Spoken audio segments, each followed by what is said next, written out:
Hello everyone, कैसे हो आप सब लोग। आई होप कि आप सभी बहुत अच्छे होंगे। तो आज की वीडियो में हम लोग यहाँ पे बात करेंगे अपने इम्प्योरिटीज के बारे में, जो कि हमारे फार्मास्यूटिकल एनालिसिस के यूनिट 1 का थर्ड पार्ट होने वाला है।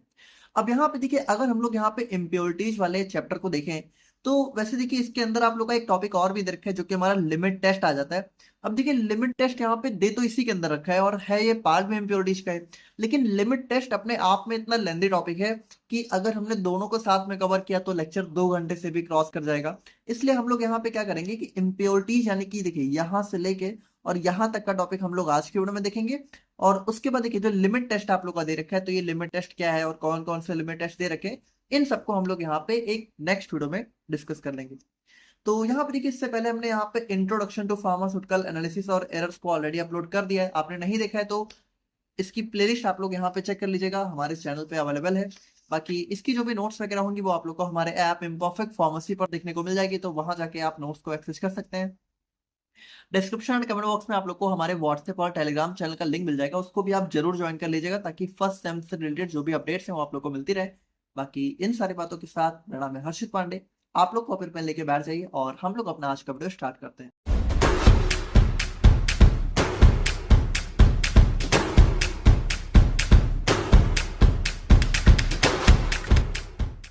अब देखो, बात करें हम लोग यहाँ पे अपने इम्प्योरिटीज के बारे में, तो अगर हम लोग यहाँ पे देखिए, ये कोई ऐसा नया वर्ड नहीं है, आप लोग इस वर्ड से बहुत भली भांति परिचित हो और आप लोग को इस वर्ड के बारे में सारी चीजें पता है। इम्प्योरिटी मतलब कि कोई ऐसी चीज जो कि हमें नहीं चाहिए हो, जो कि किसी सब्सटेंस की प्योरिटी को अफेक्ट कर रही हो, किसी प्योरिटी को खराब कर रही हो। जैसे इसका सिंपल सा हिंदी मतलब क्या होता है, अशुद्धि, यानी कि जो किसी चीज को अशुद्ध कर रही हो, खराब कर रही हो। तो अब जैसे इम्प्योरिटी को अगर हम लोग देखें तो इम्प्योरिटी क्या है भाई, हमारी डेली लाइफ में भी आजकल हमें बहुत ज्यादा इम्प्योरिटी हमारी हर चीज में देखने को मिलती ही है। इम्प्योरिटी जैसे कि अब हमारा जो पानी ही जो डेली लाइफ में हम लोग यहाँ पे यूज करते हैं, तो वो पानी क्या होता है, बहुत ज्यादा इम्प्योर होता है। तो उसी को प्योर करने के लिए ही तो हम लोग क्या होता है, आरओ वगैरह का यूज करते हैं। अब आजकल आप लोग को पता है कि जो हमारा इवन जो हमारा एटमॉस्फेयर है, जो हमारी हवा है, वो कितनी इम्प्योर हो चुकी है। AQI हमारा कितना ज्यादा हाई जा रहा है, जो भी हमारे बड़ी बड़ी सिटीज है। जैसे कि जो मेरी सिटी है उसमें भी हमारा AQI लगभग 400 के आसपास चल रहा है। तो आपको पता है कि जो भी इम्प्योरिटी है, ठीक है, वो हर जगह ही आजकल हमें देखने को मिल रही है। और ये कोई ऐसा नया वर्ड नहीं है जो कि आप लोग जो है ऐसा सोचो कि बहुत ही नया वर्ड कहां से आ गया।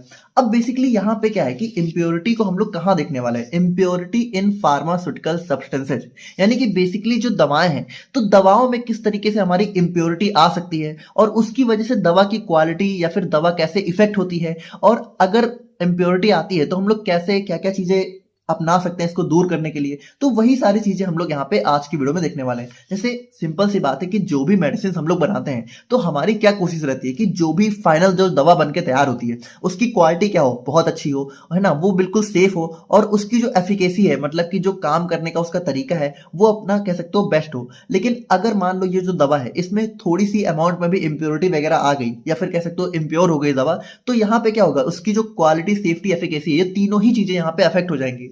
तो इसी वजह से क्या होता है कि हम लोग पूरी कोशिश करते हैं कि जो दवा है वो हमारी बिल्कुल प्योर बने, उसमें इम्प्योरिटी वगैरह ना है। अब अगर हम लोग थोड़ा सा थ्योरी पोर्शन को देखें तो देखिए, इम्प्योरिटीज क्या होती है, इम्प्योरिटीज आर अनवांटेड और एक्स्ट्रानियस। एक्स्ट्रानियस मतलब कि ऐसी चीज जो कि हमें नहीं चाहिए होती है, अनवांटेड भी मतलब कि आप कह सकते हो जो कि हमें नहीं चाहिए हो, है ना। तो ये दोनों वर्ड सेम ही होते हैं, सिमिलर सही है। Present in a pharmaceutical substance that affect there purity, यानी फार्मास्यूटिकल सब्सटेंस सिंपल सा मतलब हमारी दवाएं हो गई, या फिर दवाओं को बनाने के लिए जो भी चीजें हम लोग यूज करते हैं, वो सारी चीजें हमारी फार्मास्यूटिकल सब्सटेंस के अंदर आ जाती हैं।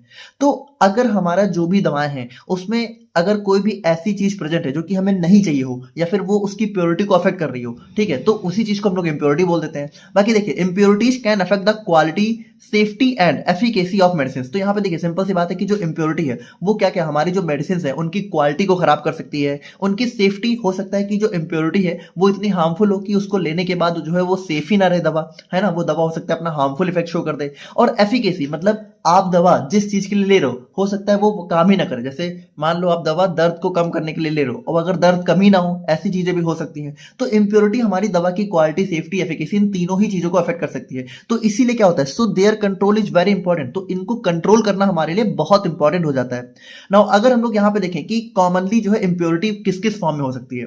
अब जैसे देखिए, जो दवा है, तो दवा में इम्प्योरिटी का मतलब ऐसे धूल मिट्टी से डायरेक्टली नहीं होता है। जैसे धूल मिट्टी भी हो सकता है, लेकिन दवा में जो इम्प्योरिटी है है, तो उसको हम लोग थोड़ा अलग पर्सपेक्टिव से देखते हैं। जैसे मान लो कोई दवा है, ठीक है, तो उसमें अगर लेड हो गया, आर्सेनिक, आयरन, क्लोराइड, तो ऐसे हमारे कुछ केमिकल्स होते हैं, ऐसे हमारे कुछ मेटल्स वगैरह होते हैं जो कि अगर बहुत ज्यादा अमाउंट में प्रेजेंट हो तो इनको भी हम लोग एज ए इम्प्योरिटी ही मानते हैं। ठीक है, कि मान लो कोई दवा हम लोग बना रहे हैं, उसमें लेड वगैरह बहुत ज्यादा हो तो वो इम्प्योर हो गई दवा, क्योंकि लेड हमारी बॉडी के लिए हार्मफुल होता है अगर जो है एक्सेस अमाउंट में हमारी बॉडी में पहुंच जाए।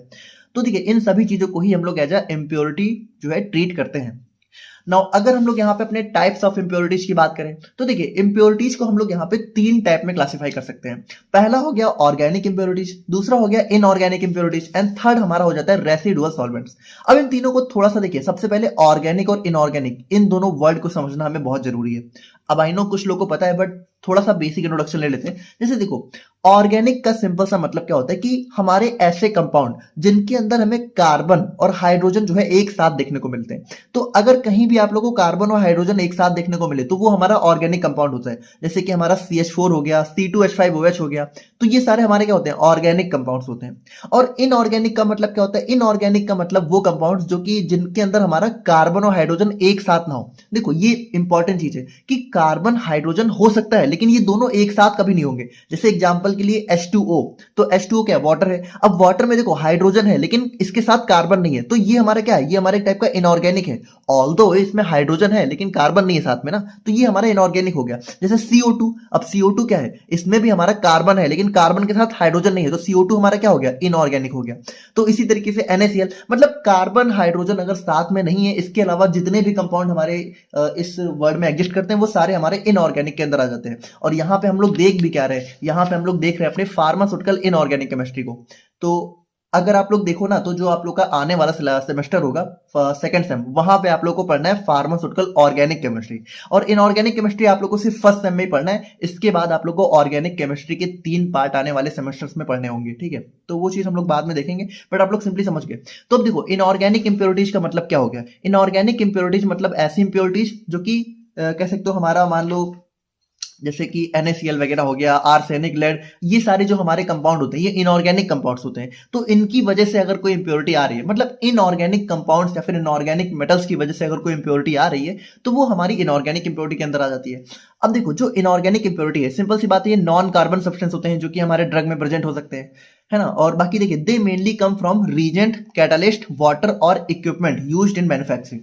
अब यहाँ पे देखो इस इन टर्म्स को थोड़ा समझना। जैसे रीजेंट क्या होता है, जैसे देखो रीजेंट हमारा वो सब्सटेंस होता है जो कि हम लोग क्या करते हैं, ड्रग की टेस्टिंग में यूज करते हैं। जैसे कोई दवा अगर हम लोग बना रहे हैं तो अगर हमें उसको टेस्ट करना है कि जो दवा है, ठीक है, वो दवा मतलब हमारी वही दवा है कि नहीं है जो हम लोग चाह रहे हैं, तो उसकी टेस्टिंग के लिए हम लोग कुछ रीजेंट्स वगैरह का यूज करते हैं, तो ये हमारे रीजेंट हो गए।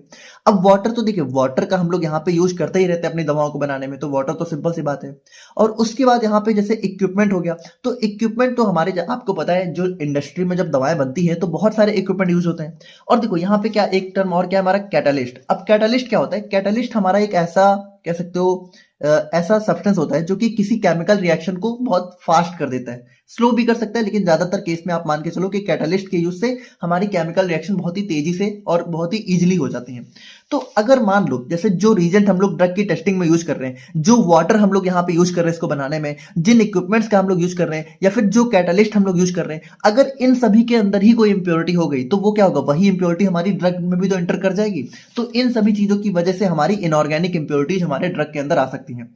अब अगर हम लोग देखें तो कॉमन इनऑर्गेनिक इंप्योरिटीज के अंदर हमारा जैसे हैवी मेटल्स आ गया, सॉल्ट हो गए, एशेज हो गए। देखो हैवी मेटल्स मतलब कि इसको भी हम लोग यहाँ पे अपने कह सकते हो लिमिट टेस्ट में बहुत अच्छे से डिस्कस करेंगे, आप लोग का दिया हुआ है।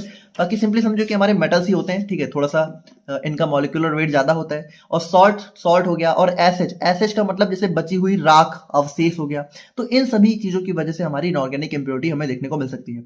Now these impurities don't have therapeutic value and may be toxic if present in excess. अब देखो सिंपल सी बात है कि जो इंप्योरिटी है, जैसे इंप्योरिटी की कोई थेराप्यूटिक वैल्यू नहीं होती। थेराप्यूटिक वैल्यू का मतलब है कि इनका कोई इफेक्ट नहीं होता है, जैसे ये बीमारी को ठीक करने के काम नहीं आते हैं, बल्कि ये टॉक्सिक भी हो सकते हैं, मतलब कि बीमारी को ठीक करने में तो इनका कोई रोल नहीं है, बल्कि ये बीमारी को और ज्यादा खराब कर सकते हैं या फिर कोई नई बीमारी हमें दे सकते हैं अगर जो है ये काफी ज्यादा अमाउंट में प्रेजेंट हो। अब अगर हम लोग यहाँ पे अपने इनऑर्गेनिक इंप्योरिटीज के कुछ एग्जांपल्स की बात करें तो जैसे lead, mercury, iron, sulphate, chloride, तो ये सारे हमारे जो है इनऑर्गेनिक इंप्योरिटीज के अंदर आ जाते हैं। तो अगर ये सारे जो मेटल्स हैं, ठीक है, या ये सारे जो भी हमारे कंपाउंड्स हैं, ठीक है, अगर ये बहुत ज्यादा अमाउंट में प्रेजेंट हो तो ये हमारे जो है ड्रग को खराब कर सकते हैं। तो देखिए ये हमारी इनऑर्गेनिक इम्प्योरिटीज हो जाती हैं।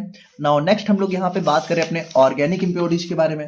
तो देखो ऑर्गेनिक इम्प्योरिटीज क्या होते हैं? ऑर्गेनिक इम्प्योरिटीज हमारी यहाँ पे कार्बन कंटेनिंग सब्सटेंस होता है जो कि हमारा ड्रग से रिलेटेड हो सकता है। भाई सिंपल सी बात है, ऑर्गेनिक में हमने क्या देखा? ऑर्गेनिक में हमने यहाँ पे जब भी हमें कार्बन और हाइड्रोजन एक साथ देखने को मिलता है तो उसको हम लोग यहाँ पे ऑर्गेनिक कंपाउंड्स बोल देते हैं। अब आप सिंपली समझो कि जैसे यहाँ पे क्या होता है, ऑर्गेनिक में कार्बन ही हमारा सबसे मेजर होता है, ठीक है, तो इसीलिए हम लोग यहाँ पे बोल देते हैं कि अगर कार्बन से रिलेटेड कोई भी सब्सटेंस है जो कि हमारे ड्रग को खराब कर रहे हैं तो वो ऑर्गेनिक इम्प्योरिटीज के अंदर आ गया। अब देखो इसके अंदर क्या क्या आ जाता है कि इसके अंदर मेनली यहाँ पे हमारा स्टार्टिंग मटेरियल हो गया, इंटरमीडिएट, बाई प्रोडक्ट्स या फिर डिग्रेडेशन प्रोडक्ट। अब यहाँ पे थोड़ा सा एक चीज आप लोग जो है ध्यान से समझना। जैसे मान लो कि आप लोग यहाँ पे एक चाय बना रहे हो, जैसे दवा को आप लोग यहाँ पे एक चाय की तरह समझो कि चाय जैसे हमारी जब बन के तैयार होती है तो उसी तरीके से मान लो कि दवा भी है हमारी फाइनल प्रोडक्ट, ठीक है। तो जैसे जब चाय आप लोग बनाते हो तो चाय बनाने के लिए सबसे पहले हमें क्या लेना होता है? भाई सबसे पहले हमें दूध चाहिए ना। दूध को ही तो हम लोग सबसे पहले गर्म करते हैं, तब जाके उसमें बाकी चीजें ऐड करते हैं, तब जाके हमारी फाइनल चाय बनती है। अब जैसे अगर हमारी दूध ही ना हो तो हमारी चाय कैसे बन पाएगी? अब ठीक है पानी में भी मिला सकते हो, तब दूध की जगह पानी ले लो, जैसे दूध पानी मिला के ही बनाते हैं, बट सिंपली समझो कि जैसे दूध हो या पानी हो ये तो हमें चाहिए ही ना चाय बनाने के लिए। तो देखो ये जो दूध या पानी होता है जो कि हमें स्टार्टिंग में चाहिए होता है चाय बनाने के लिए, इसको हम लोग बोलते हैं रॉ मटेरियल या फिर स्टार्टिंग प्रोडक्ट बोलते हैं, ठीक है। मान लेते हैं कि चाय में जो दूध है वो हमारा स्टार्टिंग प्रोडक्ट हो गया। अब देखिए स्टार्टिंग प्रोडक्ट को हम लोग जब चाय दूध को लेते हैं तो क्या दूध में तुरंत ही जो है कुछ भी डाल देने से चाय बन जाती है, या फिर दूध को जो हम लोग यहाँ पे गर्म करना स्टार्ट करते हैं तब चाय बनती है? तो दूध को लेने के बाद हम लोग क्या करते हैं, उसको हीट करना स्टार्ट करते हैं। तो ये जो हीट वगैरह हो गया ये सारे क्या हो गए, ये सारे हमारे कह सकते हो बीच के स्टेप्स हो गए। यानी चाय को बनाने के बीच में हम लोगों ने क्या किया, सबसे पहले दूध लिया, फिर दूध को हमने यहाँ पे गर्म किया। अब गर्म करते समय क्या होता है कि उसके बाद हम लोग यहाँ पे क्या करते हैं, हम लोग यहाँ पे अपनी जो टी लीव्स होती है यानी चाय पत्ती होती है और जो हमारी चीनी होती है, अब हम लोग यहाँ पे बीच में उसको डालते हैं अपने दूध के अंदर, ठीक है। अब ये दोनों क्या होता है, हीट होते होते आपस में बहुत अच्छे से मिक्स हो रही होती हैं, और मिक्स होने के बाद क्या होता है, फाइनली हमें हमारी चाय देखने को मिल जाती है। तो अगर आप लोग यहाँ पे देखो तो चाय हमारी क्या है, फाइनल प्रोडक्ट है। दूध हमारा क्या है, रॉ मटेरियल यानी कि स्टार्टिंग प्रोडक्ट हो गया। और ये जो चीनी चाय पत्ती आपने डाली ये हमारा क्या हो गया, इंटरमीडिएट प्रोडक्ट हो गया, है ना, कि इंटरमीडिएट्स हमारे कह सकते हो जो है बीच में हमने कुछ डाले। और यहाँ पे ये जो मिक्सिंग है और हीटिंग है ये सारे हमारे क्या हो गए, ये सारे हमारे चाय के बनाने के स्टेप्स हो गए। अब यहाँ पे एक चीज भी आप लोग थोड़ा समझना कि जैसे जब आप लोग चाय बनाते हो तो चाय जब गर्म हो रही है तो वहां पे स्टीम भी तो जनरेट होती है, हमारी भाप बनती है ना। तो वो जो भाप है वो हमारे किसी काम की नहीं है, लेकिन वो बन तो रही है ना चाय बनाने के साथ साथ, क्योंकि चाय गर्म हो रही है तो उसमें से हमारी कुछ स्टीम निकल रही है, तो स्टीम भी जनरेट हो रही है। लेकिन अभी स्टीम हमारे किसी काम की नहीं है, तो इसको हम लोग बोल देते हैं कि चाय बनाते बनाते ये भी हमारी बाई प्रोडक्ट बन जाती है, यानी एज अ बाई प्रोडक्ट ये भी बन जाता है। अब यहाँ पे मान लो कि चाय बनाते समय जो दूध आपने लिया है, अगर ये दूध हमारा काफी टाइम से रखा हुआ आपने दूध ले लिया तो क्या होगा, चाय बनेगी? भाई दूध हमारा फट जाएगा, तो चाय हमारी बनेगी नहीं, बल्कि चाय हमारी क्या होगा, खराब हो जाएगी। तो अगर चाय हमारी खराब हो गई तो उसको हम लोग बोल देंगे डिग्रेडेशन प्रोडक्ट। तो अब इसी चाय को अगर आप लोग यहाँ पे एक दवा की तरह देखो तो दवा बनाने के लिए जो बिल्कुल स्टार्टिंग मटेरियल होता है, ठीक है, जो कि हम लोग लेते हैं वो हमारा हो जाता है रॉ मटेरियल। अब यहाँ पे उसको बनाते समय हम लोग कुछ इंटरमीडिएट प्रोडक्ट को भी यूज करते हैं, तो वो हमारे इंटरमीडिएट्स हो जाते हैं। अब दवा बनाते समय हमारे जो ये सारे कह सकते हो दवा को भी, जैसे जब हम लोग यहाँ पे एक्सिपिएंट के साथ मिक्स करते हैं, जैसे दवा में हमारी सिर्फ दवा नहीं होती है बल्कि और भी चीजें ऐड करते हैं, तो उसके लिए हम लोग कुछ स्टेप्स भी जो है इन्वॉल्व करते हैं, जैसे मिक्सिंग हो गया, हीटिंग हो गया। तो ये हमारे मैन्युफैक्चरिंग स्टेप्स हो गए, और इसके बाद फाइनली हमें जो हमारी दवा है, जैसे या तो टैबलेट या तो सिरप या तो कह सकते हो ऑइंटमेंट, क्रीम, इन सब के फॉर्म में देखने को मिल जाती है। तो दवा हमारी फाइनल प्रोडक्ट हमारी बनके तैयार हो जाती है। तो देखिए इसको हमें समझना इसलिए जरूरी था क्योंकि देखिए ये जो हमारी ऑर्गेनिक इंप्योरिटीज हैं ये हमारी कहाँ कहाँ हो सकती हैं, ये हमारी स्टार्टिंग मटेरियल में भी हो सकती हैं। जैसे दवा बनाने के लिए जो बिल्कुल स्टार्टिंग मटेरियल आप लोग यूज करने वाले हो उसमें भी हमारी हो सकती है। अब जैसे मान लो चाय बनाने के लिए जो दूध आप लोग यूज कर रहे हो, अब अगर उस दूध में ही कुछ मिला हो तो फिर वो चाय हमारी अच्छी थोड़ी बनेगी, वो चाय हमारी खराब हो जाएगी। तो उसी तरीके से दवा बनाने के लिए जो स्टार्टिंग मटेरियल आप लोग यूज करने वाले हो, अगर वही हमारी कुछ खराबी हो गई तो हमारी दवा अच्छी कैसे बनेगी, तो हमारी दवा में भी इंप्योरिटी आ जाएगी। उसके बाद इंटरमीडिएट, अब जैसे बीच में भी जो चीजें आप लोग ऐड करने वाले हो दवा के अंदर, जैसे अब जो चीनी मिलाने वाले हो, चाय पत्ती डालने वाले हो, अगर इस चाय पत्ती चीनी के अंदर भी कुछ कंकड़ वगैरह मिक्स हो तो क्या होगा, चाय हमारी इंप्योर हो जाएगी, खराब हो जाएगी। और उसके बाद हमारा जो बाई प्रोडक्ट, अब यहाँ पे क्या होता है कि कुछ कुछ हमारे ऐसे बाई प्रोडक्ट बनते हैं, ठीक है, जो कि दवा के किसी काम के तो नहीं होते हैं, लेकिन हो सकता है कि ये हमारी दवा को इम्प्योर कर दें। और इसके अलावा डिग्रेडेशन प्रोडक्ट, तो डिग्रेडेशन मतलब कि वही हो गया कि दवा मान लो हमारी जो है रखे रखे खराबी हो गई, तो ये सारी चीजें हमारी इम्प्योरिटी कॉज कर सकती हैं हमारी दवा के अंदर। तो ये सभी हमारी ऑर्गेनिक इम्प्योरिटीज के अंदर आ जाती हैं। आई होप कि आप लोगों को समझ में आ रहा होगा। बाकी देखिए, these impurities usually arise during manufacturing, synthesis और स्टोरेज। अब देखो सिंपल सी बात है, मैन्युफैक्चरिंग का मतलब क्या होता है कि जब हम लोग यहाँ पे रॉ मटेरियल से फाइनल प्रोडक्ट को बनाते हैं तो बीच में जो भी स्टेप्स इन्वॉल्व होते हैं कि हम लोग उन्हें मिक्सिंग किया, हीटिंग किया, ये सारे हमारे मैन्युफैक्चरिंग स्टेप्स हो जाते हैं। तो ये हमारी दवा की मैन्युफैक्चरिंग में भी हो सकता है। और सिंथेसिस, अब यहाँ पे देखो दो वर्ड यहाँ पे दिया हुआ है, एक वर्ड हमारा आ जाता है सिंथेसिस, एक वर्ड हमारा आ जाता है मैन्युफैक्चरिंग। अब देखिए एक बहुत इंपॉर्टेंट चीज है कि फार्मास्यूटिकल इनऑर्गेनिक केमिस्ट्री को पढ़ने से पहले या फिर कह सकते हो फार्मास्यूटिकल एनालिसिस को पढ़ने से भी पहले आप लोग को फार्मास्यूटिक्स पढ़ लेना चाहिए। क्योंकि देखिए यहाँ पे हमें जो है सबसे पहले अपनी दवा के बारे में समझना बहुत जरूरी है। तो फार्मास्यूटिक्स आपने पढ़ लिया है तो बहुत अच्छी बात है, बट अगर नहीं पढ़ा है तो मेरा पर्सनल सजेशन है कि पहले आप लोग इस सब्जेक्ट को जरूर पढ़ लीजिए।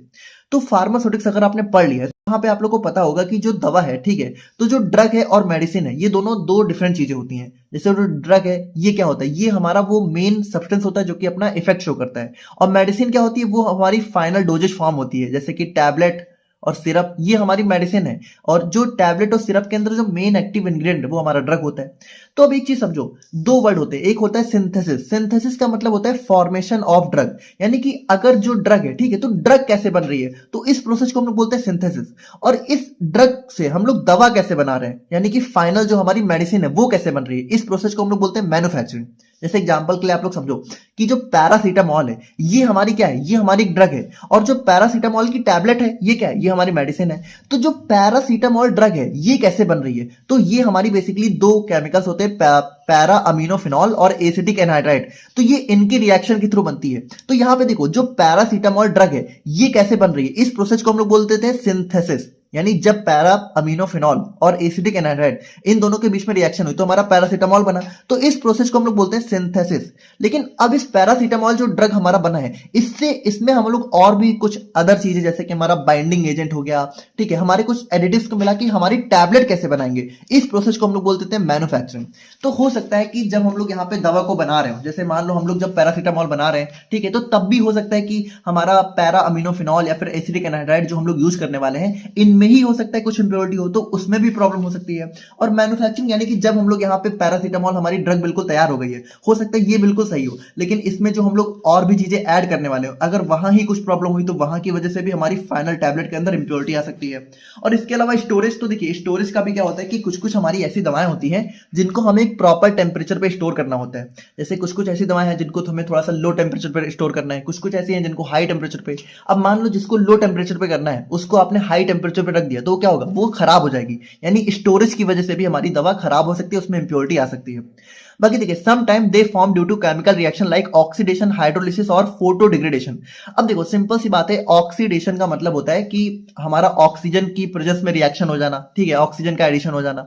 तो चाहे ऑक्सीडेशन हो चाहे हाइड्रोलिसिस हो। अब हाइड्रोलिसिस का मतलब होता है कि वाटर, जैसे हाइड्रो मतलब वाटर और लिसिस मतलब ब्रेकडाउन, यानी पानी की वजह से जब केमिकल रिएक्शन होती है और ब्रेक डाउन हो जाता है तो इसको हम लोग बोल देते हैं हाइड्रोलिसिस। और फोटो डिग्रेडेशन, यानी कि देखो फोटो मतलब हो गया लाइट, यानी लाइट की प्रेजेंस में अगर यहाँ पे डिग्रेडेशन हो, यानी चीजें खराब हो, केमिकल रिएक्शन हो जाए, तो इसको हम लोग फोटो डिग्रेडेशन बोल देते हैं। तो आप सिंपली समझो, चाहे ऑक्सीडेशन हो, चाहे हाइड्रोलिसिस हो, चाहे फोटो डिग्रेडेशन हो, इन तीनों की वजह से ही हमारी कुछ ऐसी केमिकल रिएक्शन हो सकती है जिसकी वजह से हमारी दवा खराब हो सकती है। जैसे एग्जाम्पल की बात करें तो प्रेजेंस ऑफ रॉ मटेरियल और degraded drug substance in tablet. तो सिंपल सी बात है, जैसे मान लो ये जो पैरासीटामॉल आप लोग बना रहे हो, ठीक है, तो इसको हम लोग किससे बना रहे हैं, इसको हम लोग पैरा अमीनोफिनॉल और एसिटिक एनहाइड्राइड से बना रहे हैं। तो हम लोग क्या चाहते हैं कि जब हम लोग यहाँ पे इनकी रिएक्शन कराएं तो ये दोनों पूरी तरीके से यहाँ पे पैरासीटामॉल में कन्वर्ट हो जाए। लेकिन अब मान लो जो पैरासीटामॉल आप लोग बना रहे हो, ठीक है, उसमें अगर ये पैरा अमीनोफिनॉल जो है कुछ अमाउंट में ऐसे बचा रह जाए, ठीक है, बिना अनरिएक्टेड, मतलब ये रिएक्ट ना हुआ हो, तो ये भी हमारा क्या होगा, एज ए इम्प्योरिटी प्रेजेंट होगा। तो यहाँ पे हो सकता है कि जो रॉ मटेरियल हो, तो यहाँ पे जैसे रॉ मटेरियल हमारा क्या है, यही दोनों तो है, तो हो सकता है रॉ मटेरियल भी अगर अनरिएक्ट रह जाए, मतलब कि वो अच्छे से रिएक्ट ना करे, तो वो भी एज ए इम्प्योरिटी प्रेजेंट हो सकता है। और इसके अलावा हमारा जैसे कि डिग्रेडेड, तो अगर हमारी दवा ही खराब हो जाए तो वो भी हमारा इंप्योरिटी कॉज कर सकती है। तो ये हमारी ऑर्गेनिक इंप्योरिटीज के एग्जांपल हो जाते हैं। एंड फाइनली अगर हम लोग यहाँ पे बात करें अपने रेसिडुअल सॉल्वेंट्स के बारे में, तो देखो रेसिडुअल सॉल्वेंट क्या होता है, अब इसको भी थोड़ा सा आप लोग को एक एग्जांपल किससे समझना होगा। जैसे आपको पता है कि जब यहाँ पे हम लोग कपड़े धुलते हैं, तो कपड़े धुलते समय हम लोग क्या होता है, पानी का यूज करते हैं। लेकिन जो पानी हम यहाँ पे कपड़ा धुलने में इस्तेमाल करते हैं, तो जो पानी बच जाता है, क्या उसको भी हम लोग यहाँ पे यूज करते हैं? भाई वो तो हमें फेंकना होता है ना, वो हमारे काम का तो होता नहीं है। और हम लोग क्या चाहते हैं कि जब हमने कपड़ा धुल लिया है, ठीक है, जब उसकी गंदगी चली गई है, तो जो पानी कपड़े में है वो पानी भी कपड़े से सूख जाए। यानी बेसिकली हम लोग कपड़े को सुखाते हैं ना, और कपड़े सुखाने का हमारा पर्पज क्या होता है कि जो भी पानी यहाँ पे कपड़े में बचा हुआ है वो भी यहाँ पे उड़ जाए और हमारा कपड़ा पूरी तरीके से सूख जाए और हमें एक साफ सुथरा कपड़ा मिल जाए। लेकिन अब मान लो जो कपड़ा है, ठीक है, जिसको आपने धुला है, अगर उसको आपने बीच में ही उठा लिया तो उसमें क्या होगा भाई, वो गीला ही रह जाएगा, यानी उसमें थोड़ा बहुत पानी बचा रह जाएगा। यानी जो पानी बेसिकली आपने कपड़ा धुलने यानी कपड़ा साफ करने के लिए इस्तेमाल किया था, ठीक है, वही पानी अभी भी थोड़ा बहुत कपड़े में रह जाएगा। तो जब तक वो पूरी तरीके से नहीं जाएगा तब तक हम लोग कपड़ा इस्तेमाल नहीं कर सकते ना। तो उसी तरीके से क्या होता है कि उसी तरीके से जो दवा होती है, तो मेडिसिन को बनाने के लिए भी हम लोग क्या होते हैं कि कुछ ऐसे सॉल्वेंट्स का यूज करते हैं। मतलब कि यहाँ पे मान लो पानी की बजाय आप लोग मान लो कुछ ऐसे लिक्विड्स होते हैं जो कि ऑर्गेनिक होते हैं, मतलब ऑर्गेनिक नेचर के होते हैं। जैसे हमारा क्लोरोफॉर्म हो गया, इथेनॉल हो गया, ठीक है, एग्जांपल के लिए बेंजीन वगैरह भी हो सकते हैं। तो ये जो सॉल्वेंट हम लोग यहाँ पे बनाने में इनको यूज करते हैं, तो हमारी कोशिश क्या होती है कि जैसे आप समझो कि बहुत सारे स्टेप्स होते हैं, हम लोग आगे चल के देखेंगे डेफिनेटली बहुत अच्छे से। तो इन सॉल्वेंट्स का जब हम लोग यहाँ पे यूज करते हैं ना हमारी दवा को बनाने में, तो हमारा प्रायोरिटी क्या होती है कि जब फाइनल दवा बन के तैयार हो जाए, तो दवा जो फाइनल बन के तैयार हुई उसमें यहाँ पे सॉल्वेंट बचे ना। लेकिन कभी कभी क्या होता है कि ये सॉल्वेंट जो हमारी जो दवा है जिसको हम लोगों ने बनाने में इस्तेमाल किया है, ये थोड़ा बहुत दवा में फाइनली भी बचा रह जाता है। जैसे सिंपली समझो कि जब कपड़ा धोने के लिए हम लोग पानी इस्तेमाल करते हैं, तो फाइनली हम क्या चाहते हैं, फाइनली हम लोग यही चाहते हैं ना कि वो कपड़ा जो है, कपड़े से पानी बिल्कुल चला जाए। लेकिन अब मान लो कपड़े में थोड़ा पानी बचा रह गया, तो हम लोग कपड़ा क्या इस्तेमाल करेंगे? नहीं ना, कपड़ा हम लोग गीला कपड़ा थोड़ी पहनेंगे। तो उसी तरीके से जो दवा भी हम लोग बनाते हैं, तो दवा बनाते समय हो सकता है हम लोग सॉल्वेंट का यूज करें, लेकिन जब फाइनल दवा बन के तैयार हो जाए तब हम लोग नहीं चाहते कि उसमें थोड़ा बहुत भी सॉल्वेंट रह जाए। लेकिन कभी कभी क्या होता है, कभी कभी यहाँ पे थोड़ा बहुत सॉल्वेंट बचा रह जाता है, और इसी बचे हुए सॉल्वेंट को हम लोग बोलते हैं रेसिडुअल सॉल्वेंट। देखो, रेसिड्यू का मतलब ही होता है बचा हुआ या फिर कोई अवशेष, यानी बचा हुआ चीज। तो यहाँ पे ये रेसिडुअल सॉल्वेंट का मतलब हमारा ऐसा सॉल्वेंट जो कि हमने दवा को बनाते समय यूज किया था और हम लोग चाहते नहीं थे कि ये बचे, लेकिन फिर भी थोड़ा बहुत बचा रहेगा। अब जैसे यहाँ पे देखो, रेसिडुअल सॉल्वेंट्स हमारे जनरली ऑर्गेनिक लिक्विड्स होते हैं जिनका यूज हम लोग यहाँ पे अपनी ड्रग की मैन्युफैक्चरिंग और प्योरिफिकेशन में करते हैं। Now they remain in small amount in the final product if not completely remove. यानी कि जब हम लोग यहाँ पे दवा को फाइनली बना लेते हैं तो हम लोग चाहते हैं कि कंप्लीटली रिमूव हो जाए, लेकिन अगर रिमूव नहीं हुआ तो ये थोड़े बहुत अमाउंट में बचा रह जाएगा।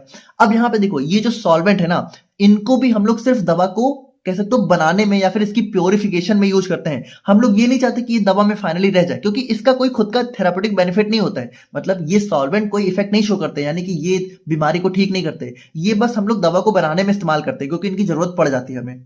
तो अब यहाँ पे देखो, हो सकता है कि जो थोड़ा बहुत सॉल्वेंट बचा हो सकता है कि कभी कभी वो कोई भी प्रॉब्लम ना कॉज करे। मतलब हो सकता जैसे उसका थेरापेटिक बेनिफिट तो नहीं होगा डेफिनेटली, लेकिन हो सकता है कि वो प्रॉब्लम भी ना कॉज करे। लेकिन कभी कभी ऐसा हो सकता है कि जो बचा हुआ सॉल्वेंट है ये हमारा हार्मफुल या फिर टॉक्सिक इफेक्ट शो कर सकता है। तो इसीलिए हम लोग क्या करते हैं कि हम लोग कोशिश करते हैं कि ये बिल्कुल भी ना बचे, या फिर अगर बचे भी, मान लो अगर थोड़ा बहुत रेसिडुअल सॉल्वेंट बचा रह गया ड्रग में, तो उसका जो लेवल है वो बिल्कुल स्ट्रिक्टली कंट्रोल हो, यानी कि बहुत कम लेवल में हो। तो ये सारी चीजें भी हमें ध्यान रखनी होती हैं। तो एग्जांपल के लिए जैसे मेथनॉल, एसीटोन, क्लोरोफॉर्म, बेंजीन, ये सारे हमारे कुछ सॉल्वेंट होते हैं जिनको हम लोग यहाँ पे ड्रग सिंथेसिस में यूज करते हैं। तो हमारी कोशिश रहती है कि पहली बात तो ये पूरी तरीके से रिमूव हो जाए फाइनल दवा से, लेकिन अगर नहीं भी हो रहे तो बहुत ही कम अमाउंट में बचे रह जाए। स्पेशली जो बेंजीन है, बेंजीन हमारा बहुत ही टॉक्सिक होता है, ठीक है, तो इसको तो हम पूरी कोशिश करते हैं कि बिल्कुल भी अगर हमने यूज किया है तो दवा में ना दिखे, फाइनल दवा में। तो ये देखिए, ये हमारे कुछ टाइप्स ऑफ इंप्योरिटीज हो जाती हैं जो कि हमें यहाँ पे हमारी फार्मास्यूटिकल सब्सटेंस में देखने को मिल सकती हैं। बाकी अब हम लोग यहाँ पे बात करेंगे अपने सोर्सेज ऑफ इंप्योरिटीज के बारे में। तो यहाँ पे देखो, सिंपल है, सोर्सेज ऑफ इंप्योरिटीज का मतलब है कि जो भी हमारी दवाएं हैं तो वहां पे इंप्योरिटी किस किस तरीके से आ सकती है, कौन कौन से सोर्स होते हैं उसके। तो यहाँ पे देखिए, अगर हम लोग देखें तो हमारे कुछ मेजर जो सोर्सेज है उसमें हमारा raw material, reagent use, method, process, solvent, atmospheric contamination, reaction with vessel, packaging error, storage condition, ये सारे हमारे कुछ सोर्सेज आ जाते हैं। तो इन सभी को एक एक करके हम लोग यहाँ पे डिस्कस करते हैं। सबसे पहले हम लोग यहाँ पे बात करते हैं अपने रॉ मटेरियल्स के बारे में। देखो, बहुत ही सिंपल है, जैसा कि हमने यहाँ पे चाय वाले एग्जांपल से समझा कि चाय में जो हमारा रॉ मटेरियल है वो क्या है, मान लेते हैं कि हमारा मिल्क है। तो अगर ये दूध में ही कोई खराबी हुई या फिर इसमें ही कोई इंप्योरिटी हुई, तो क्या हमारी जो फाइनल चाय बनेगी वो सही रहेगी? भाई उसमें भी तो इंप्योरिटी आएगी, क्योंकि हम लोग जो रॉ मटेरियल ले रहे हैं उसी में इंप्योरिटी है। तो उसी तरीके से दवाओं को बनाने में जो रॉ मटेरियल यूज करते हैं अगर उन्हीं में इम्प्योरिटी प्रेजेंट होगी तो सिंपल सी बात है, हमारा फाइनल प्रोडक्ट भी इम्प्योर बनेगा। जैसे कि अगर हम लोग मान लो जो भी रॉ मटेरियल है, ठीक है, अगर हम लोग नेचुरल सोर्सेज जैसे कि प्लांट्स, मिनरल्स, एनिमल्स से लेते हैं, तो उनके अंदर जो है ज्यादातर केस में क्या होता है कि कुछ अनवांटेड सब्सटेंस प्रेजेंट ही रहते हैं। तो अगर हम लोग यहाँ पे ऐसे सोर्सेज को दवा बनाने के लिए यूज करने वाले हैं, तो हमें इनको बहुत अच्छे से जो है साफ करना होता है, बहुत अच्छे से इनकी क्लैरिफिकेशन वगैरह करनी होती है, तब जाके हमें इनका यूज करना चाहिए। पुअर क्वालिटी और improperly purified raw material increase impurity chances. तो यहाँ पे देखिए सिंपल सी बात है, जैसे हमने जब ये सारे मटेरियल्स अगर हम लोग यहाँ पे यूज करें तो हमें इनको बहुत अच्छे से प्योरीफाई करना होगा। अगर बिना प्योरीफाई करे हमने इसको यूज कर लिया तो हमारा यहाँ पे इम्प्योरिटी बढ़ाने के इम्प्योरिटी काफी ज्यादा मतलब बढ़ने के चांसेस हो जाते हैं। जैसे सिंपल सी बात है, मान लो वाटर ही आप लोग यूज कर रहे हो दवा को बनाने में, तो दवा को बनाने में ना हमारा बहुत कह सकते हो स्टरलाइज्ड वाटर यूज करते हैं, यानी कि जो भी वाटर हम लोग यहाँ पे यूज करते हैं वो बहुत ज्यादा प्योरीफाइड होता है, उसमें बिल्कुल भी कंटामिनेशन वगैरह नहीं होना चाहिए। जैसे ये जो नल का पानी आता है ना, इसको हम लोग यहाँ पे दवा बनाने में कभी यूज नहीं करते हैं, क्योंकि इसमें क्या होता है, इसमें बहुत सारी इंप्योरिटी होती है। तो वही चीज है ना कि जो पानी मान लो हम लोग यूज करने वाले हैं दवा को बनाने में, अगर उसी में इंप्योरिटी होगी तो दवा कैसे प्योर बन सकती है। तो हम लोग पानी बनाने से पहले क्या करते हैं, उसको प्योर करते हैं, उसको प्योरीफाई करते हैं, तब जाके हम लोग यहाँ पे उसका यूज करते हैं। वेरिएशन इन सोर्स और supplier can change impurity level. अब यहाँ पे देखो, जैसे जो भी रॉ मटेरियल है, तो जैसे इंडस्ट्री में रॉ मटेरियल को भी कोई सप्लाई करता है ना, तो मान लो जो सप्लाई कर रहा है, अगर हम लोग बार बार उनमें चेंजेस कर रहे हैं, यानी कि बार बार अलग अलग सप्लायर से खरीद रहे हैं, तो एक ट्रस्ट नहीं बिल्ड हो पाएगा। और दूसरी बात कि यहाँ पे सोर्स की मतलब जो भी सप्लाई कर रहा है तो उसका सोर्स क्या है, तो सोर्स हमारा हमेशा ट्रस्टिफाइड होना चाहिए, यानी एक जो बहुत ही वेल नोन सप्लायर है उसी से हमें यहाँ पे दवाओं को लेना चाहिए, ताकि हम लोग यहाँ पे ट्रस्ट कर सके कि जो भी रॉ मटेरियल हमें मिलने वाला है वो प्योर होगा। जैसे एग्जांपल की बात करें तो जो भी हमारे क्रूड ड्रग्स, क्रूड मतलब कि जैसे जो कच्चा कच्चा पदार्थ बोल सकते हैं, बाकी आप लोग सिंपली समझो क्रूड ड्रग्स का मतलब हमारा वही रॉ मटेरियल से हो जाता है। तो अगर जो हमारा रॉ मटेरियल है उसी के अंदर डल्ट है, मेटल है या फिर अदर प्लांट मटेरियल है, तो वो हमारा फाइनल प्रोडक्ट को भी यहाँ पे कंटामिनेट कर देगा। तो ये चीज हो जाती है। नाउ नेक्स्ट हम लोग यहाँ पे बात करें अपने रीजेंट यूज, तो हम लोगों ने देखा ही रीजेंट का मतलब क्या होता है, हमारे ऐसे सब्सटेंस जिनका यूज हम लोग यहाँ पे दवा की टेस्टिंग में करते हैं, मतलब उनकी प्योरिटी टेस्टिंग में भी कर सकते हैं, उनकी आइडेंटिफिकेशन टेस्ट, इन सब में हम लोग यहाँ पे रीजेंट्स का यूज करते हैं। अब रीजेंट्स को हम लोग यहाँ पे बहुत डिटेल में अपने लिमिट टेस्ट में भी डिस्कस करने वाले हैं, बट अभी के लिए आप लोग सिंपली समझो कि रीजेंट मतलब ऐसी चीजें जिनको हम लोग यहाँ पे दवा की टेस्टिंग में यूज करते हैं। तो जो भी रीजेंट हम लोग यहाँ पे यूज कर रहे हैं, अगर उन्हीं के अंदर इंप्योरिटी हुई, मतलब आप ये समझो कि मान लो हम लोग दवा की टेस्टिंग परफॉर्म कर रहे हैं और उसके लिए हमने जो रीजेंट यूज किया, अगर इसी के अंदर इंप्योरिटी हुई तो ये क्या करेगा, टेस्टिंग तो कर देगा दवा की, लेकिन टेस्टिंग करते करते क्या होगा कि दवा के अंदर इंप्योरिटी को भी मिला देगा। तो यानी इस रीजेंट की वजह से भी हमारी दवा में इंप्योरिटी आ सकती है। अगर हम लोग रीजन को बहुत ही ज्यादा या फिर इम्प्योर, यानी कि वही चीज है कि प्योर रीजन नहीं लेंगे, तो ये यहाँ पे क्या होगा कि जो भी हमारी दवा है, ठीक है, उसके साथ हो सकता है रिएक्शन। जैसे देखो दवा की जब टेस्टिंग करेंगे तो हम लोग उसके साथ क्या करते हैं, रीजेंट यहाँ पे कुछ रिएक्शन वगैरह करता है, तो अगर वो रिएक्शन ना करे, अनरिएक्टेड फॉर्म में रह जाए दवा में, तो वो क्या होगा, एज ए इम्प्योरिटी प्रेजेंट हो जाएगा। These impurities are difficult. और यहाँ पे देखो जब रीजेंट की वजह से इंप्योरिटी आती है तो उसको रिमूव करना भी बहुत डिफिकल्ट हो जाता है, इसीलिए जो भी रीजेंट हम लोग यहाँ पे यूज करने वाले हैं उनका सिलेक्शन हमें बहुत ही केयरफुली ध्यान से करना चाहिए। एग्जाम्पल की बात करें तो मान लीजिए किसी एसिड का अगर हम लोग यहाँ पे यूज कर रहे हैं, तो अगर वो यहाँ पे इम्प्योर हो गया, ठीक है, तो वो यहाँ पे क्या होगा, फाइनल हमारे प्रोडक्ट में इम्प्योरिटी कॉज कर देगा, यानी उसकी वजह से इम्प्योरिटी आ जाएगी हमारी दवा में। अब अगर मेथड और प्रोसेस की बात करें तो देखिए सिंपल सी बात है, मेथड और प्रोसेस, जैसे कि हम लोगों ने देखा है कि मेथड में जैसे मान लो मिक्सिंग है, हीटिंग है। अब मान लो जैसे हीटिंग को आप लोग पकड़ो कि जैसे मान लो कि हम लोगों ने कोई दवा बना रहे हैं, अब वो मान लो थोड़ी सी वेट है, ठीक है, उसमें थोड़ा पानी है और हम लोग उसको सूखा करना चाह रहे हैं, उसको हम लोग ड्राई करना चाह रहे हैं, सुखाना चाह रहे हैं उस दवा को। तो हम लोग क्या करेंगे, उसको हाई टेम्परेचर पे थोड़ा सा ड्राई करेंगे। लेकिन अब मान लो ड्राई करते करते हमने क्या किया, टेम्परेचर को कुछ ज्यादा ही बढ़ा दिया। जैसे सिंपल सी बात है, मान लो आप लोग सब्जी बना रहे हो, तो सब्जी बनाने के लिए क्या है कि टेम्परेचर एक लिमिट तक बढ़ाना होता है। अब अगर टेम्परेचर बहुत ज्यादा बढ़ गया या फिर बहुत लंबे समय तक सब्जी रखी रहेगी तो क्या होगा, सब्जी जल जाएगी। उसी तरीके से दवा में भी जो टेम्परेचर है अगर हमने बहुत ज्यादा बढ़ा दिया या फिर बहुत लंबे टाइम तक हमने दवा को हाई टेम्परेचर पे रख दिया, तो क्या होगा, दवा हमारी धीरे धीरे खराब हो जाएगी। तो मेथड मतलब कि मेथड में भी जो सारे मेथड्स हम लोग यूज कर रहे हैं, जैसे कि हीटिंग हो गया, मिक्सिंग हो गया, तो इन सारे मेथड्स को यूज करते समय भी हमें ध्यान रखना होगा कि जो मेथड्स हैं वो सही तरीके से यूटिलाइज हो, वरना इनकी वजह से भी क्या हो सकता है, दवा खराब हो सकती है, उसके अंदर इंप्योरिटी आ सकती है। तो वही चीज है कि फॉल्टी या फिर improper manufacturing methods can produce impurities.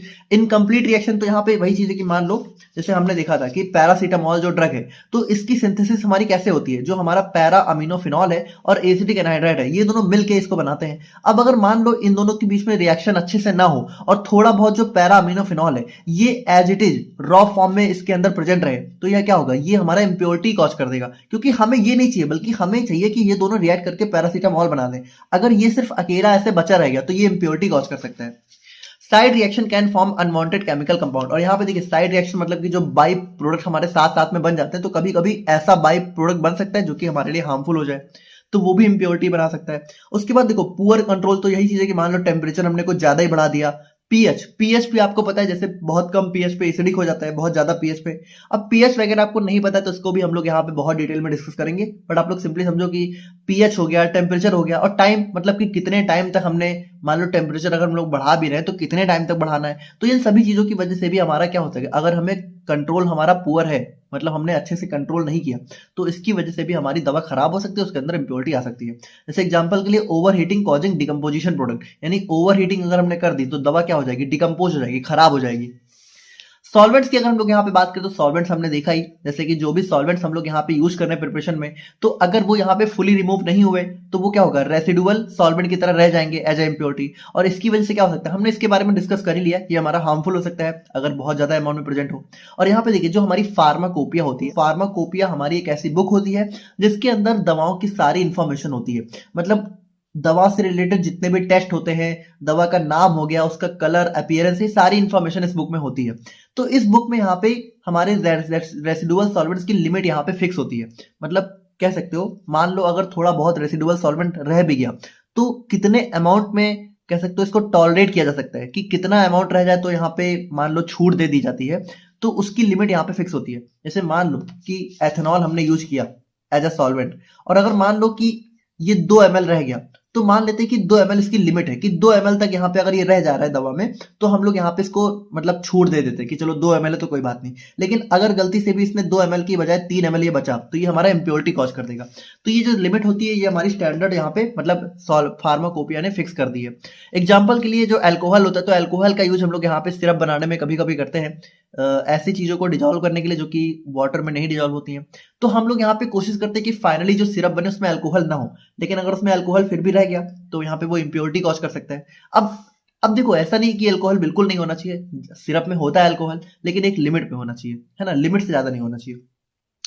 Atmospheric impurities की बात करें तो देखो सिंपल सी बात है, जिस जगह पे हमारी दवा बनाई जा रही है अगर उसके आसपास का जो एटमॉस्फेयर है वही खराब हुआ, वहीं पे कुछ इंप्योरिटी हुई, तो हमारी दवा कैसे सही बनेगी। जैसे जिस जगह पे हमारी अगर दवा बनाई जा रही है, अगर वहां पे बहुत ज्यादा धूल मिट्टी हो, बहुत ज्यादा माइक्रोब्स हो, मतलब बैक्टीरिया हो, छोटे छोटे माइक्रो ऑर्गेनिज्म हो, या फिर गैस मतलब कि कुछ जहरीली गैसें अगर हमारी यहाँ पे आसपास फैली हुई हो, तो उस जगह पे हमारी क्या होगा, अगर हम लोग ऐसे एटमॉस्फेयर में दवा को बनाएंगे तो दवा हमारी तो इम्प्योर बनेगी ना, दवा हमारी खराब हो जाएगी। तो यहाँ पे देखिए एटमॉस्फेयर में अगर इंप्योरिटी हुई तो वो तो हमारी दवा को खराब कर ही देगा। जैसे कि अगर जो हमारा प्रोसेसिंग एरिया है, मतलब जहां पे हम लोग दवा वगैरह बनाते हैं, अगर वो ओपन है, बिल्कुल खुले एनवायरमेंट में है, तो वो यहाँ पे इंप्योरिटी का रिस्क बहुत ज्यादा बढ़ा देता है। तो इसीलिए हम लोग यहाँ पे क्या करते हैं कि ज्यादातर हम लोग ऐसी जगहों पे दवा को बनाते हैं जो कि क्लीन हो और कंट्रोल्ड हो। कंट्रोल्ड का मतलब होता है कि हम लोग जो है एटमॉस्फेयर को कंट्रोल कर सकें। जैसे कि हम लोग यहाँ पे ज्यादातर जो है कुछ ऐसी ज्यादातर जो दवाएं होती हैं वो एकदम बंद स्पेस के अंदर बनाई जाती हैं, ठीक है, उनको हम लोग क्लीन एरियाज बोलते हैं। तो इन सभी चीजों के बारे में भी हम लोग यहाँ पे पढ़ेंगे। आप ये समझो हर एक टॉपिक हमारे पूरे बीफॉर्म की जर्नी में दे रखा है, सभी चीजें आप लोग धीरे धीरे यहाँ पे पढ़ोगे। बाकी आप लोग सिंपली समझो कि एक चीज क्या होता है कि जो इंडस्ट्री वगैरह होती है, तो कभी भी आप लोग देखो तो इंडस्ट्री हमेशा ऐसी एरिया में बनाई जाती है जो कि शहर से बहुत दूर हो, मतलब कि जो धूल मिट्टी और ये जो शहर का पॉल्यूशन है उससे बहुत दूर हमारी इंडस्ट्री बनाई जाती है। मतलब इंडस्ट्री ज्यादातर ऐसी जगह बनाई जाती है जहां पे पॉल्यूशन हमारा बहुत ही कम हो, ताकि हमारे दवा में कंटामिनेशन के चांस कम हो जाए। कंटामिनेशन मतलब यही इम्प्योरिटी हो गया, ठीक है। एग्जाम्पल की बात करें तो हमारा मान लो अगर जिस जगह पे आप लोग दवा बना रहे हो अगर वहां धूल मिट्टी बहुत ज्यादा है, तो वही धूल मिट्टी क्या होगा, हमारे पाउडर यानी कि हमारी दवा में भी एंटर कर सकती है। तो ये हो जाता है। और नेक्स्ट हम लोग यहाँ पे बात करें अपने रिएक्शन विद वेसल। अब जैसे देखो जो वेसल हम लोग यहाँ, वेसल मतलब कि बर्तन हो जाता है वैसे तो, बट यहाँ पे देखिए वेसल का मतलब हो गया जैसे मान लीजिए हमारी जो इक्विपमेंट्स हैं, ठीक है, जो मशीनें हैं, तो मशीनें ज्यादातर किससे बनी होती हैं भाई? या तो आयरन से, स्टील से, कॉपर से, एल्यूमिनियम से, इन्हीं सबसे मशीनें बनी होती हैं। अब मान लो जिन मशीनों में दवा बन रही है, अब अगर उन मशीनों में, ठीक है, उन मशीनों ने अपने आयंस रिलीज करना स्टार्ट कर दिए, जैसे मान लो आयरन का कोई वेसल है, अब अगर इस आयरन वेसल ने आयरन को रिलीज करना स्टार्ट कर दिया, तो ये क्या होगा? ये हमारे यहाँ पे कह सकते हो जो भी हमारी दवा है उसको भी कंटामिनेट कर देगा, यानी उसको इम्प्योर कर देगा। तो यहाँ पे देखिए वही चीज है कि ड्रग्स में रिएक्ट विद कंटेनर और मैन्युफैक्चरिंग वेसल, यानी जिस वेसल में उसको मैन्युफैक्चर यानी बनाया जा रहा है, या फिर जिन मशीनों में उसको बनाया जा रहा है, ठीक है, उस मशीन से भी यहाँ पे दवा रिएक्ट कर सकती है। क्योंकि देखो आयरन वगैरह से क्या होता है, रिएक्शन हो सकती है ना, सिंपल सी बात है। अगर यहाँ पे आयरन रिलीज हो रहा है तो आयरन से रिएक्शन हो सकती है, और रिएक्शन होने पे क्या होगा, हमारे कुछ ऐसी चीजें बन सकती हैं जो कि हमारी दवा के लिए बहुत ही हार्मफुल हो। जैसे ग्लास कंटेनर जो होते हैं, ग्लास, ये जो ग्लास होता है, तो ग्लास बेसिकली एल्कली यानी कि थोड़ा बेसिक मटेरियल से बना होता है। तो अगर यहाँ पे ग्लास से एल्कली रिलीज हुआ तो वो हमारा क्या क्या हो सकता है, दवा मतलब सॉल्यूशन, यानी कि जो भी ग्लास के अंदर, जैसे ज्यादातर हमारे ग्लास के अंदर सिरप वगैरह होते हैं, लिक्विड वगैरह होते हैं, तो उनके साथ रिएक्शन कर सकता है और उसको खराब कर सकता है। Long contact time increases contamination. अब देखो सिंपल सी बात है, जितना ज्यादा लंबा टाइम हमारा ये जो ड्रग है ये इन मेटल्स के साथ बिताएगा, उतना ज्यादा कंटामिनेशन के चांस यहाँ पे बढ़ जाते हैं। एग्जाम्पल के लिए हमारा जो आयरन है, ठीक है, तो अगर हमारा कोई मेटालिक इक्विपमेंट यहाँ पे यूज करा जा रहा है, मतलब ऐसा इक्विपमेंट जो कि मेटल से बना हो, जो कि स्टील से बना हो, और वहां से अगर आयरन रिलीज हुआ तो वो हमारे ड्रग को कंटामिनेट कर देगा। नाउ नेक्स्ट हम लोग यहाँ पे पैकेजिंग एरर की बात करें तो देखो पैकेजिंग में बहुत यहाँ पे एक इंपॉर्टेंट रोल प्ले करती है। पैकेजिंग का मतलब भी, जैसे अब मान लो जो दवा है, ठीक है, तो दवा ज्यादातर यहाँ पे क्या होता है कि प्लास्टिक के कंटेनर में होती है, या तो हमारी एल्यूमिनियम फॉइल्स में होती है, जैसे जो टैबलेट्स वगैरह होती हैं वो ज्यादातर एल्यूमिनियम फॉइल्स में होती हैं, और ग्लास के हमारे बॉटल्स होते हैं सिरप वगैरह के लिए। तो जो पैकेजिंग में भी जो मटेरियल हम लोग यूज कर रहे हैं, तो वो मटेरियल भी हम लोग यहाँ पे बहुत ध्यान से सेलेक्ट करेंगे कि वो दवा के साथ रिएक्ट ना करे। और उसके बाद कभी कभी क्या होता है कि हमारी जो लेबलिंग है, मतलब लेबलिंग मतलब जैसे जब आप लोग कोई सिरप वगैरह खरीदते हो तो सिरप के ऊपर क्या होता है, दवा की सारी इंफॉर्मेशन मेंशन होती है, तो उसको लेबल बोलते हैं। तो वो लेबलिंग भी कभी कभी अगर मान लो गलत हो जाए, ठीक है, तो उस गलत लेबलिंग की वजह से भी क्या हो सकता है कि हम लोग यहाँ पे जो है इम्प्योरिटी हमारी दवा में देखने को मिल सकती है। देखो गलत लेबलिंग की वजह से इम्प्योरिटी ऐसे आ सकती है कि मान लो आपने जो है किसी गलत दवा पे दूसरा लेवल चिपका दिया, तो अब यहाँ पे हो सकता है कि उसमें आप लोग जो है पैकेजिंग थोड़ा अलग तरीके से कर दो, ठीक है, तो हो सकता है कि जो पैकेजिंग है वो उस तरीके से ना हो पाए जितनी उस दवा को चाहिए हो, तो फिर उसकी वजह से इम्प्योरिटी हो सकती है। जैसे सिंपल सा एग्जांपल समझो कि मान लो कोई सिरप की बॉटल है, अब सिरप की जो बॉटल है, ठीक है, तो उसका जो ढक्कन है भाई वही तो उसको बंद करके रख रहा है। अब मान लो ये जो ढक्कन है अगर ये अच्छे से बंद ना हुआ, ठीक है, इसका जो कैप है अगर वो अच्छे से बंद ना हुआ तो क्या होगा, हमारी जो आसपास में जो एयर होगा, मॉइस्चर होगा, वो सिरप के अंदर चला जाएगा। और जो एयर है, मॉइस्चर है, उसमें क्या है भाई, उसमें से बहुत सारे हमारे आसपास जो आजकल जो एयर है वो कितनी ही पॉल्यूट हो चुकी है, AQI कितना लो जा चुका है। तो ये जो एयर है, मॉइस्चर है, इसके अंदर जो इम्प्योरिटी होगी, जो भी बैक्टीरिया होंगे, माइक्रोब्स होंगे, डस्ट पार्टिकल्स होंगे, वो हमारी दवा में तो इंटर कर जाएंगे और दवा को खराब कर देंगे। तो पैकेजिंग इसीलिए हमें बहुत ध्यान से करनी चाहिए। जैसे कि एग्जांपल के लिए moisture entering tablets due to loose packaging. तो अगर मान लीजिए कि पैकेजिंग हमारी टैबलेट की बेसिकली अच्छी नहीं है, ठीक है, तो वहां पे क्या होगा, जो हमारे आसपास का मॉइस्चर है, नमी है, वो यहाँ पे टैबलेट के अंदर एंटर हो सकती है और टैबलेट को खराब कर सकती है। और स्टोरेज कंडीशन की बात करें फाइनली हम लोग, तो स्टोरेज कंडीशन मतलब जैसे देखो क्या होता है कि कुछ कुछ हमारी ऐसी दवाएं हैं जिनके लिए हमें कुछ स्पेसिफिक जो है स्टोरेज टेम्परेचर चाहिए होता है। जैसे मान लो कुछ कुछ दवाएं जिनको हमें 10 डिग्री सेल्सियस पे स्टोर करना है, तो हमें इसको क्या होगा, हमें इसको फ्रीज में रखना होगा, है ना, हमें इसको। और कुछ कुछ ऐसी भी होती है जिनको हमें रूम टेम्परेचर पे रखना होता है। तो सिंपल सी बात है, जिसके लिए जैसा स्टोरेज टेम्परेचर चाहिए हमें वैसा मेंटेन करना बहुत जरूरी है। क्योंकि देखिए अगर मान लो जो 10 डिग्री सेल्सियस वाली टेम्परेचर वाली मान लो कोई दवा है, तो अगर हमने इसको जो है ज्यादा टेम्परेचर पे स्टोर कर दिया तो फिर क्या होगा भाई, ये बहुत जल्दी खराब होना स्टार्ट हो जाएगी। लाइट एक्सपोजर में लीड टू फोटोकेमिकल रिएक्शन। अब कुछ कुछ हमारी ऐसी दवाएं होती है जिनको यहाँ पे लिखा होता है स्टोर अंडर डार्क कंडीशन, यानी इनको हमें लाइट के साथ बिल्कुल भी मतलब कह सकते हो खुली जगहों पे या फिर ऐसी जगह जहां पे सनलाइट वगैरह आ सकती है वहां पे हमें बिल्कुल नहीं रखना होता है। क्योंकि ये क्या होता है कि ये सनलाइट से रिएक्शन कर सकती है। तो अगर मान लीजिए ऐसी दवा जिसको हमें डार्क प्लेस पे स्टोर करना है, उसको हमने खुले में सनलाइट में स्टोर कर दिया, तो वो क्या होगा, वो फोटोकेमिकल रिएक्शन कर जाएगी और खराब हो जाएगी। और उसी तरीके से high humidity promotes hydrolysis and microbial growth. अब देखो ह्यूमिडिटी का मतलब क्या होता है, नमी, यानी हमारे आसपास जो नमी होती है, थोड़ा सा नमी मतलब जैसे ओस वगैरह जो ठंडी में देखने को मिलती है आप लोग को, ठीक है, तो उसको नमी बोलते हैं। तो नमी मतलब कि एटमॉस्फेयर में कितना पानी है। तो अब ये समझो, जैसे अगर एटमॉस्फेयर में नमी बहुत ज्यादा हुई तो यहाँ पे क्या हो सकता है कि दवा में हाइड्रोलिसिस हो सकती है। हाइड्रोलिसिस मतलब वाटर की प्रेजेंस में ब्रेकडाउन। तो नमी भाई, हमारा ह्यूमिडिटी का मतलब ही है वाटर, है ना, वाटर का प्रेजेंस होना हमारे एटमॉस्फेयर में। तो इस वाटर की वजह से क्या हो सकता है कि दवा के अंदर हाइड्रोलिसिस रिएक्शन हो सकती है। और देखिए जो वाटर है ये हमारी माइक्रोब्स की ग्रोथ को भी बढ़ा देता है, क्योंकि वाटर हमारे माइक्रोब्स का सबसे इंपॉर्टेंट न्यूट्रिएंट सोर्स होता है। तो वाटर अगर मिल गया तो माइक्रोब्स हमारे ग्रो हो सकते हैं। तो ये भी हमारा हो सकता है। उसके बाद long storage time increases impurities formation. अब जैसे देखो, मान लो कोई दवा है, ठीक है, अब दवा क्या है कि मान लो आप लोग एक सिरप लेके आए। अब सिरप में मान लो लिखा हुआ है कि इसका 2 साल तक हम लोग यहाँ पे स्टोर कर सकते हैं, लेकिन फिर भी यहाँ पे हम लोग कोशिश क्या करनी चाहिए कि जो सिरप हमने लेके आए हैं वो हम जल्दी से जल्दी यहाँ पे खत्म यूज कर सके, क्योंकि जितना लंबे टाइम तक हम यहाँ पे उसको स्टोर करके रखेंगे उतना ज्यादा उसके अंदर इम्प्योरिटी फॉर्मेशन के चांस यहाँ पे बढ़ जाते हैं।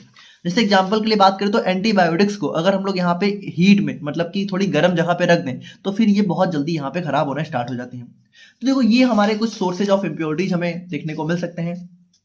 आई होप कि आप लोगों को समझ में आया होगा। और बाकी अगर हम लोग यहाँ पे फाइनली बात करें अपने इफेक्ट ऑफ इम्प्योरिटीज के बारे में, कि देखिए अगर ये इम्प्योरिटीज हमारी फार्मास्यूटिकल सब्सटेंस में आ जाती हैं तो उसकी वजह से क्या इफेक्ट हो सकता है, मतलब कैसे हमारी जो दवाएं हैं उन पे क्या इफेक्ट पड़ेगा इस इम्प्योरिटी का। तो देखो सिंपल सी बात है, impurities can reduce the purity and quality of drug substance. यानी कि जो सिंपल सी बात है, इम्प्योरिटी मतलब कि जो प्योरिटी को खराब ही कर रही हो, तो दवा की प्योरिटी भी खराब होगी, दवा की क्वालिटी भी खराब हो सकती है, जिसकी वजह से क्या हो सकता है कि जो दवा का थेरापेटिक इफेक्ट है, यानी जो भी हमारी मेडिसिन है, हो सकता है कि जिस काम के लिए आप लोग लो वो अच्छे से दे ही ना पाए। जैसे मान लो सर दर्द के लिए आप लोग दवा लो और अगर वो सर दर्द ठीक ही ना करे तो फिर क्या हो गया, उसका थेरापेटिक इफेक्ट काम ही नहीं। मतलब थेरापेटिक इफेक्ट का मतलब सिंपल सा होता है कि दवा किस काम के लिए ली जा रही है, वो उस काम को अच्छे से कर पा रही है कि नहीं कर पा रही है, ठीक है। थेरापेटिक इफेक्ट मतलब कि जिस बीमारी को ठीक करने के लिए आपने दवा लिया वो बीमारी ठीक हुई कि नहीं हुई। तो अगर वो ठीक ही नहीं हुई तो हमारी दवा किस काम की, तो ये भी हो सकता है। उसके बाद देखिए कुछ हमारी ऐसी इंप्योरिटीज हैं जो कि टॉक्सिक और हार्मफुल इफेक्ट भी कॉज कर सकती है। मतलब हो सकता है कि आपने बीमारी को ठीक करने के लिए दवा ली तो बीमारी तो ठीक नहीं हुई बल्कि दूसरी बीमारी और साथ में आ गई या फिर बीमारी और खराब हो गई। उसके बाद इंप्योरिटीज में affect stability leading to faster degradation. तो इंप्योरिटी की वजह से क्या हो सकता है कि जो हमारी दवा की स्टेबिलिटी है, स्टेबिलिटी का मतलब ही होता है कि दवा कितने लंबे टाइम तक स्टेबल रह सकती है, यानी बिल्कुल सेफ रह सकती है। तो हो सकता है स्टेबिलिटी उसकी इफेक्ट हो जाए जिसकी वजह से दवा बहुत जल्दी खराब हो सकती है। बाकी जो इम्प्योरिटी है तो उसकी वजह से हमारी दवा का कलर चेंज हो सकता है, उसका टेस्ट चेंज हो सकता है, उसका ऑर्डर यानी कि वो कैसी फ्रेग्रेंस है उसकी वो भी चेंज हो सकती है। बेसिकली दवा यहाँ पे खराब हो सकती है। And impurities can reduce the self life. तो यहाँ पे देखिए जैसे मान लो एक दवा है और वो मान लो 2 साल तक सेफ रहने वाली है, तो अगर उसके अंदर इम्प्योरिटी एंटर कर गई तो वो 2 साल की बजाय हो सकता है 1 साल के अंदर या फिर 6 महीने के अंदर ही खराब हो जाए।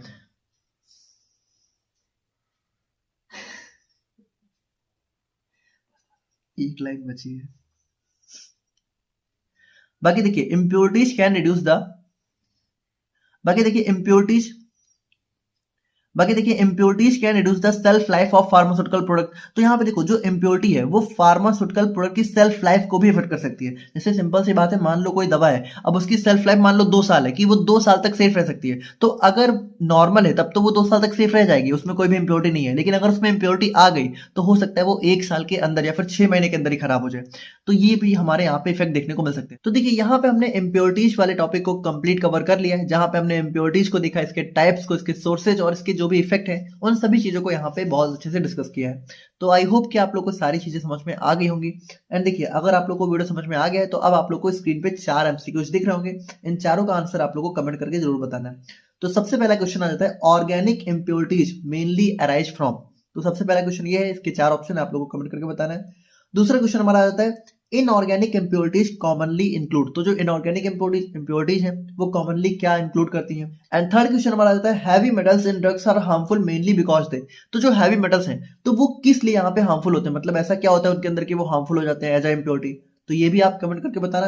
एंड फोर्थ क्वेश्चन हमारा फाइनली आ जाता है, which of the following is an example of residual solvent. तो यहाँ पे रेसिडुअल सॉल्वेंट में से कौन सा होता है ये भी आप मुझे कमेंट करके बताना। तो इन चारों क्वेश्चन का आंसर आप मुझे कमेंट करके जरूर बताइएगा। बाकी वीडियो अच्छी लगी हो तो वीडियो को लाइक कर दीजिएगा, अपने दोस्तों के साथ शेयर भी कर देना। And description and comment box में हमारे फर्दर कुछ और भी सोशल मीडिया हैंडल्स का लिंक भी अवेलेबल है, तो वहां पे भी आप हमसे जरूर कनेक्ट करिएगा। बाकी मिलते हैं नेक्स्ट वीडियो में, तब तक के लिए थैंक यू सो मच।